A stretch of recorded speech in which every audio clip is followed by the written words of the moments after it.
كلام كتير جدا الساعات اللي فاتت ان كان في جلسه سريه ما بين الدكتور اشرف صبحي وزير الشباب والرياضه مع مجلس اداره نادي الزمالك، وان الجلسه دي خلاص لمجلس الاداره يستلم الارض البديله بشكل نهائي وشكل رسمي، وان الجلسه في العاصمه الاداريه الجديده. كلام كان بشكل كبير جدا الساعات اللي فاتت، رحنا وسالنا واستفسرنا، كانت الاجابه لم تحدث اي جلسه خلال الساعات اللي فاتت ما بين وزير الرياضه وما بين مجلس اداره نادي الزمالك، ولم يجتمع اي مسؤول من جانب مجلس إدارة نادي الزمالك مع وزير الرياضة. لم يحدث أي شيء، كل الكلام ده غير صحيح، مفيش أي حاجة خالص حصلت.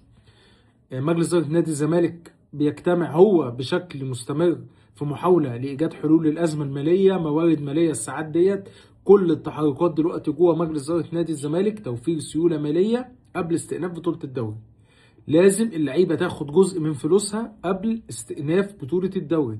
مجلس الاداره بيتحرك في كل الاتجاهات، لكن زي ما بقول لك اي كلام يتقال ان جلسه ما بين الوزير والمجلس عشان الارض وان الجلسه تمت الساعات اللي فاتت، الموضوع غير صحيح تماما.